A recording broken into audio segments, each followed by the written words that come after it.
Welcome to the Gifted Neurodivergent Child Podcast, a podcast dedicated to the understanding and cultivating the anti-genius and gifted neurodivergent children. Welcome to the Gifted Neurodivergent Child Podcast. My name is Lillian Skinner, and our other host is Beth Anne Johnson. Parenting is such a lonely journey. And if you are listening to this podcast and our stories are resonating with you, I am so glad you found us, because my t-shirt should say, keep calm and call Lillian. And so that's exactly what I did. I had to go back into my oldest son's school and give feedback to the director, specifically not with any concerns with his teachers or things like that, but specifically just with the communication style I was receiving as a parent. And I would love to tell you that I have it all figured out and that feedback went superb. And yet I'm still reliving that meeting. And I actually even tried to call that director on my way home to just say, what I received in email feedback seems that you're trying to make me out as a parent who feels uncomfortable with this neurodivergent need. What I want to reiterate is the messages were very deficit focused rather than focusing on what currently is. And there was concern shared for the future. And all I asked is, we are not 4 years old yet. We are not in big school. So why don't we focus on the here and now and making sure that the current environment and needs are being met? And that feedback wasn't very received well. What was your reflection, Lillian, in hearing all these stories? This is something you're going through, and you will go through many, many more times, because this is my experience. And every time I run into this, because I have been parenting now for 23 years, it's been repeatedly a same scenario with each new place we went. And yet my oldest got into Berkeley and my middle kid is 14 in college. So obviously I was correct and they were not. But the system has a history of destroying genius, and genius is found in neurodivergence.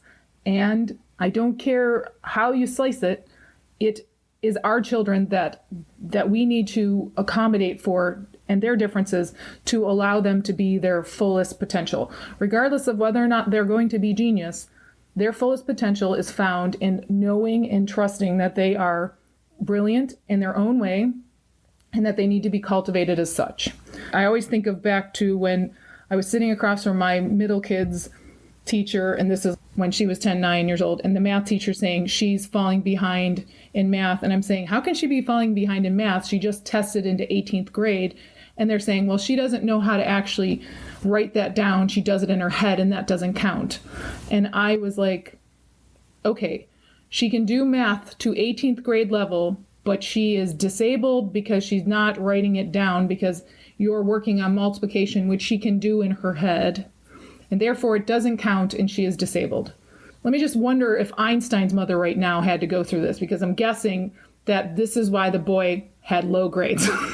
Because if we go back and look at history, they always say that unless you're doing it in this way, you are disabled. But yet it is the people who have profound giftedness or profound intellect in a different manner, because they're different, that are the ones who move forward the whole thing, the whole shebang. Like, I work in emerging tech, and I have for 20 years, and I have learned that the top 1 to 2% of the population is actually what moves the whole entire population forward.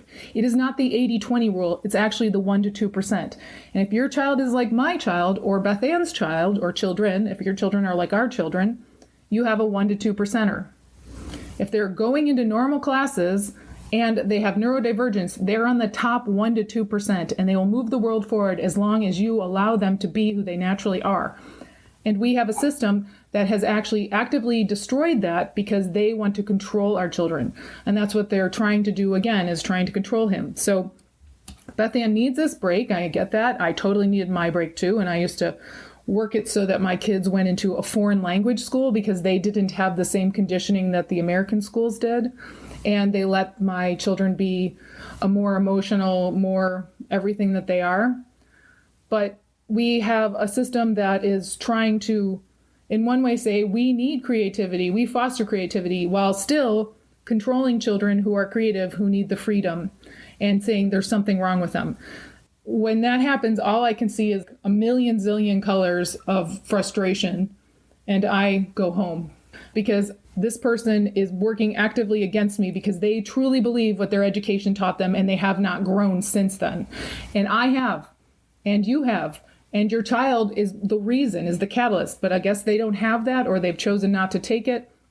And I have to go my own way. And my own way is my intuition. Those colors, those screaming, all those emotions, that is your spatial giftedness in your brain saying, nope, this is not true, and I just need to figure out exactly why so I can say it like my daughter could with the math. She knew what the answer was, but she wasn't sure how she got there. And I know what the answer is, but I wasn't sure how I got there.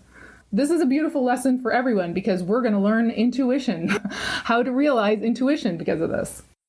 Yeah, and the key thing of intuition is you are the subject matter expert of your child. So trusting that intuition. And I think for so long, and that's part of that conditioning you're talking about, is we teach people to distrust their intuition. Your intuition is wrong. And that message is in fact wrong, right? Yeah. So here we are to say that listen to your gut, right? That's where that expression comes from. It's natural. We have to allow them to be who they are just so they can get in touch with it. And this need to control them, this need to put them in a box is about the worst thing we can possibly do for them, especially if they're high sensing and neurodivergent, because you're literally cutting them off from their genius. Yeah. And I finally made everyone at the school start to say, he is so smart. Because at first I was just like, do you know he's smart? Lillian and I edited our previous podcast from a few weeks ago, and I listened to that podcast and I said to Lillian, like, I want to go back and hug her, meaning like a week ago me. Right? I was so sad. And you know, my son, and so that is what I did. I went to the school, I started to coach them and have them say, he is so smart. And so that was the energy that they were bringing and working with my joyfully sweet, kind, big-hearted guy. There is so much that I want to express, and part of that contradiction I experienced in speaking with the director was, he's introverted, he's fine on his own, like that's totally fine. And then saying in the same breath or in the very next sentence, we're concerned because he's not initiating. What do you want me to do with that? Because he is initiating in his own way, and he is receptive to what his peers are doing. And I've already shared with him that the peer-to-peer people his age are the more challenging of the age group. He's an old soul. He gets along so much better with adults.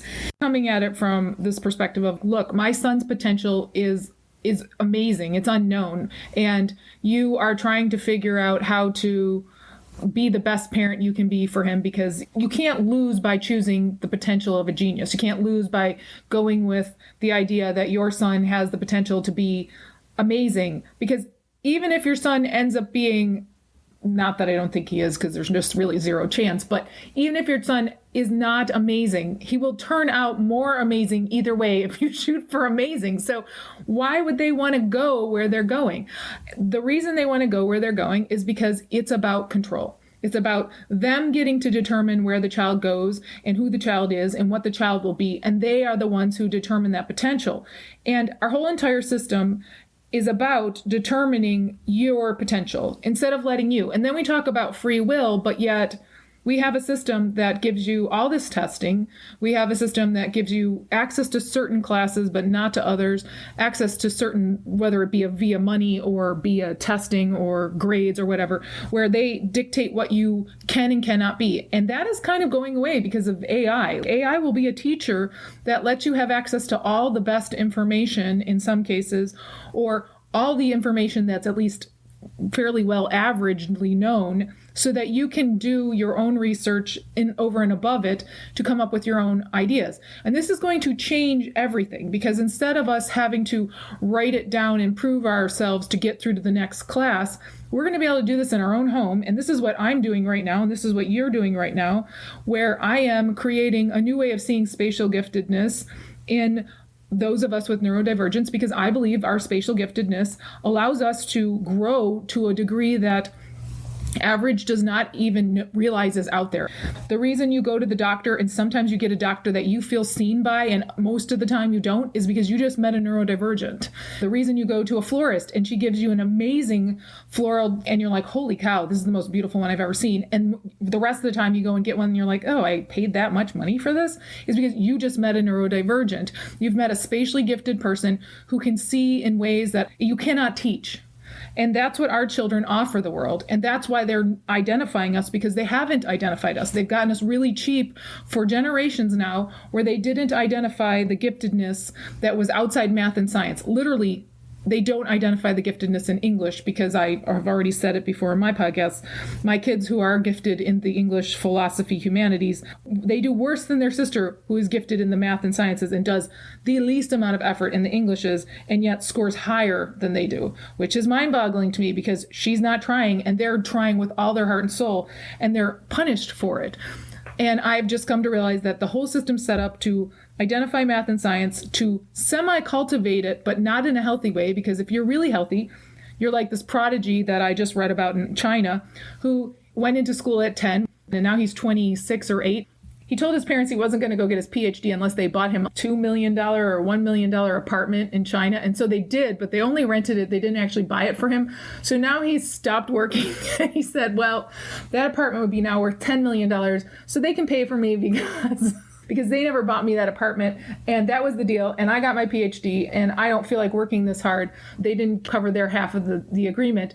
And everybody's, can you believe this kid doesn't want to work? And it's like, can you believe he would want to work so hard to just make a bunch of other people rich?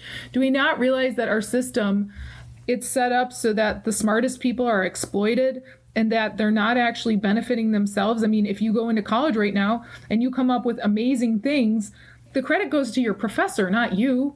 I am running into this with my own children. I'm running into this with myself. It's like I could go to college and I could put down all this information that I figured out about spatial giftedness, but then I'd give the credit to the professor I'm under. And I don't want to do that. Does that make me a bad person for wanting to keep my own credit? But if your child's a smart child, like this prodigy in China, they're going to be like, I don't really feel like making a bunch of other people rich. I would rather just pursue my thing as I want to pursue it. And that will be okay in the future, because we have all the tools to do this. Your child will be able to be independent and change the world. And I think that's beautiful. And I want to encourage that. And the only way you encourage that is by allowing yourself to trust that intuition and not letting people who are part of the system tell you otherwise. And it's so beautiful, too, when you find, like you were mentioning, finding the doctor that you connect with. They're likely neurodivergent, right? And when I entered consult, it can be really intimidating, but the joy there is, I just worked with a client yesterday, and we were sharing kind of our woes of our family's concerns when we started to go into business for ourselves. They work in the medical industry, and it was said to them, how will you work in the medical profession if you don't take insurance? And we both laughed because, insurance is great if you have it, but it's also a game and a tool and a part of the system, right? And those systems are really kind of being checked right now, if you will. It's not just our kids, it's us in our experiences in the workforce. And I really hope that this message finds the parents, one, for their children. Your children are beautifully and wonderfully made, just as they are. They are whole, and we want to invest in them. And in turn, invest in you to just say your experiences are valid as well. I think it's super uncomfortable because of the conditioning that we've received as children, the unlearning that we have to do to just say, you know what? This is the right track for me. This was the moment that I knew Lillian was my person, is that she knew highly sensitive people. I come from a family of highly sensitive people. My mother was a retired educator. She only could work in education for 15 years before standardized testing really took away her joy, and she pivoted and then just in turn became a tutor for neurodivergent children. That is what she did. She met with kids and learned through play. This is how their brain works. Okay, let's just teach you by how your brain naturally learns processes. So for example, from her teaching is one of her students, he called a key a door unlocker. And she said, oh my gosh, so he categorizes, for my mom, she was like, my brain does things by alphabetical order, right? So I go through the process of A, B, C, D, which one fits? Well, his brain works on actions. So what does the object do? And then she taught, those concepts in math and science by how his brain would kind of cohesively put this knowledge together. And so that was my childhood, was my mom kind of being an entrepreneur herself, a storyteller, an educator, and using her powers to do a world of good for children who the system had said, you are less than. And my mom said, oh no, you just learn differently, and that's beautiful. And my mom learned that about herself through therapy and coming across this research. And I really do think highly sensitive people, we are going to save the world, just like Lillian says. Because it's that intuition. And I really want to give credit to my mother and father. I come from a really healthy place of knowing creativity is a superpower, because they first taught me. And it's a huge part of my business. Creativity in strategy. So bringing creativity and strategy to our parenting and being that future focus to see that how your child learns and teaching them how to thrive. And just like Lillian shared, through that intuition. We should have your mom come on this. She could be our third person. I'm sure we'd learn a lot from her. Talking about my director's experience the other day, right? I'm like, what do your spidey senses tell you about this future? Because I'm drowning. I'm treading the water. I'm just trying to keep my head afloat and my son's head afloat. And this is what Lillian helps me process. Where's the life raft? And Lillian throws it and we catch it. She helps us. And when you are in the thick of it, trying to figure out not only just the next right thing, but also what are the keys to thriving. That director is coming from a place of love. It did not feel like love, to be fair, in the moment. But what she didn't want is for a system to destroy the beauty of my child. She's also coming from a place of fear because she's afraid the system will destroy your child. My whole goal in life has been to not live in fear. I came from a place of fear. I grew up in poverty. My parents were artists, and there was no money there to get lawyers if we screwed up. My parents were constantly trying to lock us down so that when we went out into the world, we didn't add to their misery. Controlling your child and trying to make them so that they're not a risk to themselves or to the family or to the community actually ends up destroying the child. That fear-based, you need to be less than yourself and you need to contain yourself, that keeps the child from developing as they ought to. What I would like is the opposite. The destruction I see and the callousness I see in small children, like the ones that make my heart stop in fear, is because they've been controlled. They've learned that nothing matters more than perception. Reality is bendable. Reality is almost irrelevant, that as long as they are perceived a certain way, then it doesn't matter who they truly are. And that is the greatest shame ever. After my call, I felt really good initially after the conversation. There were a few key components that kind of, I was like, oh, I wish I had refined this or shared that. It was the long-winded email that concerned me, because what my spidey senses told me is she's trying to say that I'm a parent who's unprepared to hear what she has to say. And that's not true. What I was trying to do, and this is where it was, I'm going to go corporate on your ass, right? I'm going to give you the data points and I'm going to write it up as HR. And I got angry, right? It's like, shame on you. That is not what I said.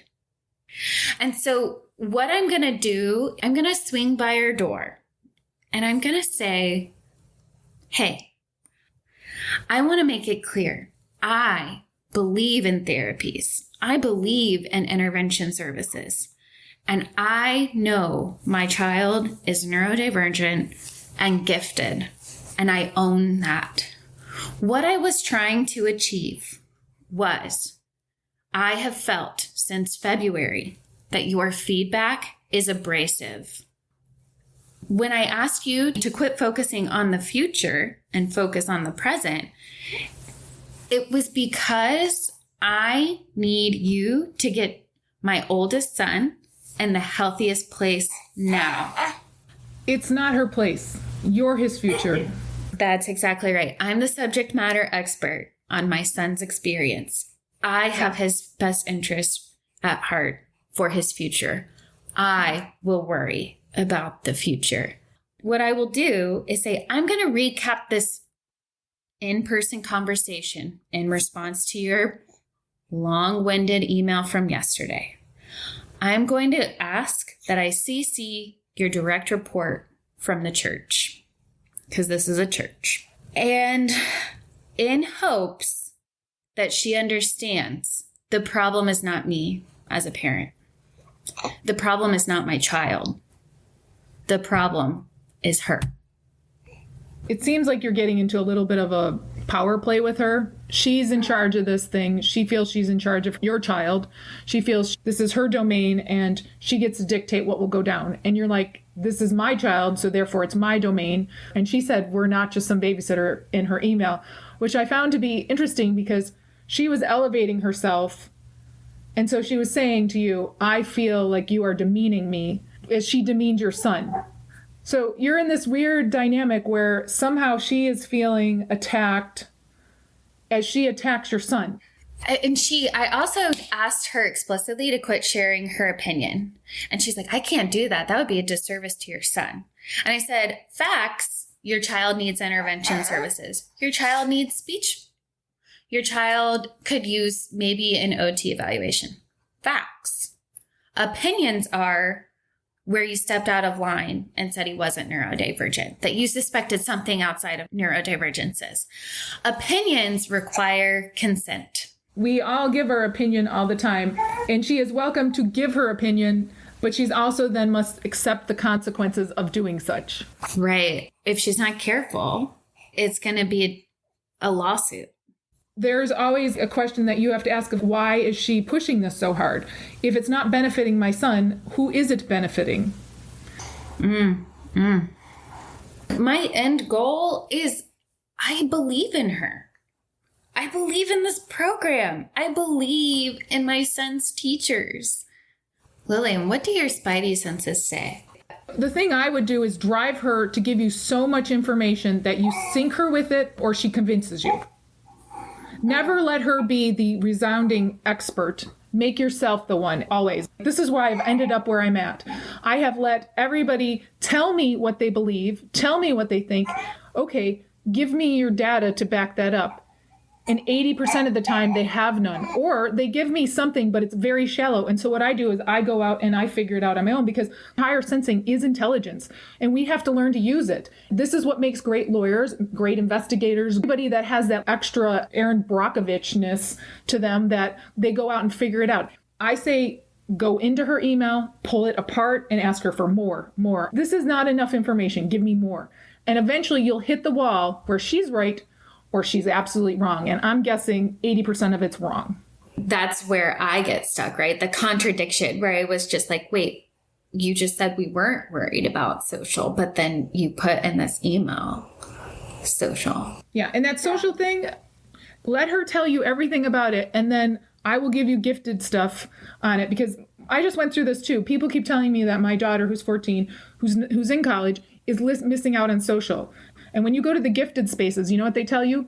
That child is such an outlier that the best place for them is their home with their families, where they're accepted, where they are accepted. If you're being told that your child is not fitting in, it means they're not being accepted. My children have always fit in some parts and then incredibly not fit in others. And so what have I done? I've gone into the parts they fit in, because why beat your head against a wall? Go into the parts that they're accepted. Do not try to force them to be something they're not. Allow them to be cultivated where they can be. If they can't be cultivated in a space, that means they're not supposed to be there. Why have we lost that logic? She's very good at telling you all this information and how it's her opinion. You must do this, but she hasn't given you why. If you nail her to the wall with that, that's where the legal part is. Or you learn and grow, and there's no losing there. Too many people in our system are doing it because they were told that, because they were taught that. But we have a 2D system. It doesn't teach them why. It taught them just do it. And so if they're putting it on your child and the world's changing and they haven't grown, they haven't realized that what worked in the past will not work in the future, they're doing a disservice to the whole entire organization. And you're doing a service to that organization by flushing out the people who can't grow and change. So it sounds like I need to pivot and put in this email and be like, you know what? I still can't let go that on one hand, you empowered my oldest on saying his introvertedness was fine, and yet you also expressed some concern socially. Could you put those down for me? All right, everybody. The baby started crying at this point, so we had to cut off the call. But that was where we left off anyways. Beth Anne has to follow up and see how that goes. And we're going to cover a couple new areas in our next two podcasts, overexcitabilities and how you use them, because they are actually what fosters our children's intelligence. They foster their many perspectives of understanding. And we're going to cover when to push and when to allow them to be the navigator or direct their own way. Thanks so much. Take care. This podcast is not intended to replace professional, medical, or educational advice. The views, information, and opinions expressed on this podcast are solely those of the individuals involved and do not necessarily represent Gifted ND Incorporated, Lillian Skinner, Beth Anne Johnson, or the Gifted Neurodivergent Child Podcast. This podcast, Lillian Skinner, Beth Anne Johnson, and the Gifted ND Incorporated are not responsible and do not verify the accuracy of the information contained in this podcast series. The primary purpose of this podcast is to inform and educate. The Gifted Neurodivergent Child Podcast is only available for private, non-commercial use. Any other use of the information contained within this podcast must be done with the express written approval and knowledge of Lillian Skinner and Beth Anne Johnson. You may not edit, modify, or redistribute any part of this podcast. The developer assumes no liability for this podcast or its use or any other podcast or other media.